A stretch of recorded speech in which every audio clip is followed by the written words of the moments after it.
सर्वप्रथम मी नसरापूर या अमानुष अशा लहान बालिकेच्या निर्गुण हत्याकांडाबाबतीमध्ये कोर्टाने फाशीची सजा सुनावलेली आहे। मी कोर्टाला मनापासून धन्यवाद देतो आणि न्यायालयाचं मनापासून अभिनंदन करतो की अतिशय जलद गतीने नसरापूर हत्याकांडामध्ये एका 3 वर्षाच्या बालिकेबरोबर अतिशय निर्गुण अमानुष अत्याचार आणि हत्या अशा प्रकारचं जे रेअरेस्टमधली रेअरेस्ट केस ही महाराष्ट्रामध्ये घडली होती। या आजच्या निकालामुळे हा बेंचमार्क निकाल आहे।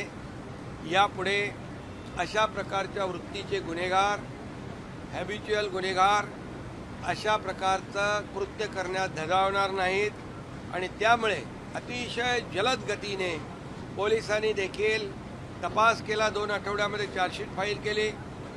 मुख्यमंत्री महोदय स्वतः मॉनिटर करत होते। मी देखील स्वतः DG आणि SP आणि संबंधित अधिकाऱ्यांच्या संपर्कात होतो आणि पोलिसांनी देखील या महाराष्ट्रातल्या जनतेची जनभावना लक्षात घेऊन रात्रीचा दिवस करून अथक प्रयत्नाने ही केस पुटअप केली। योग्य तऱ्हेने पुरावे सादर केले। कुठेही गुन्हेगाराला सुटण्याची संधी मिळाली नाही अशा प्रकारचं वक्तव्य न्यायाधीशांनी देखील दिलं आणि आम्ही पूर्वीच सांगितलं होतं अशा प्रकारच्या अमानुष आणि निर्गुण हत्याकांड करणाऱ्या, माणुसकीला काळीमा फासणाऱ्या आरोपीला जिवंत राहण्याचा अधिकार नाही आणि ते आज सिद्ध झालेलं आहे। आणि म्हणून मी न्यायाधीशांचं अभिनंदन करतो। यामध्ये सरकारी वकील असतील, पोलिसांचे कलेक्टिव्ह एफर्ट्स आहेत। या संदर्भामध्ये ज्यांनी सहकार्य केलं त्या सर्वांचं मनापासून अभिनंदन केलं पाहिजे, कारण ही केस अतिशय दुर्मिळातली दुर्मिळ होती आणि म्हणून या महाराष्ट्रामध्ये एक मेसेज जाणं गरजेचं होतं की काही केलं तरी चालणार नाही, फासावर लटकवावं लागेल। आणि म्हणून या नसरापूरच्या पीडितेच्या परिवाराला देखील या न्यायामुळे निश्चितपणे एक दिलासा, एक न्याय मिळाल्याची भावना, महाराष्ट्रातल्या मुलीबाळींच्या पालकांना देखील एक दिलासा या माध्यमातून मिळालेला आहे। मी पुन्हा एकदा न्यायदेवतेला धन्यवाद देतो आणि सगळ्यांचं अभिनंदन मनापासून करतो। पीडितेच्या कुटुंबियांना तुम्ही देखील स्वतः भेटला होता, पीडितेच्या कुटुंबियांना तुम्ही देखील स्वतः भेटला होता, संबंधित अधिकाऱ्यांना देखील तुम्ही पीडितेच्या कुटुंबियांना देखील मी भेटलो होतो। त्यांनी देखील अपेक्षा व्यक्त केली होती की आमची मुलगी तर नाही आहे, परंतु इतर मुली ज्या आहेत त्यांना देखील अशा प्रकारचा अन्याय होऊ नये त्यांच्यावर, यासाठी कठोर पावलं उचलण्याची आवश्यकता आहे।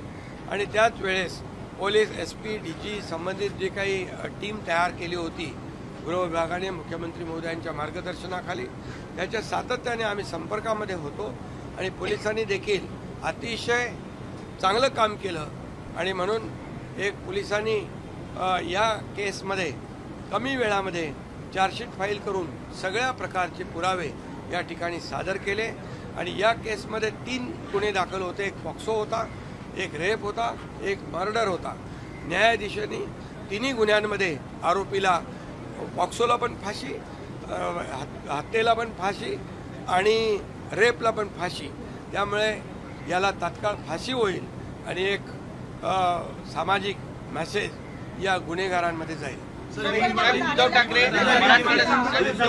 यहाँ पर नसरापुर हत्याकांड जो हुआ था, उस केस में कोर्ट ने आरोपी को सजाए मौत सुनाई है और इसलिए मैं कोर्ट का धन्यवाद अदा करता हूँ, कोर्ट का अभिनंदन करता हूँ। सरकारी वकील हो या हमारे पुलिस डिपार्टमेंट के SP हो, पूरी टीम हो, DG हो, सभी लोगों ने एक कलेक्टिव एफर्ट्स लेके वॉर फुटिंग पर दिन रात एक कर इस केस को आगे बढ़ाया, कोर्ट में पुटअप किया, पूरे तरह एविडेंस वहाँ पर साबित करके दिखाए और इसीलिए कम समय में फास्ट ट्रैक पर ये आरोपी जो कांबळे है इसको सजा हो गई है। हमने पहले ही कहा था कि ऐसे आरोपी की जीवित रहने का कोई अधिकार नहीं है, इसको सिर्फ फांसी और फांसी होनी चाहिए। और इसीलिए मैं तमाम सभी लोगों को धन्यवाद देता हूँ।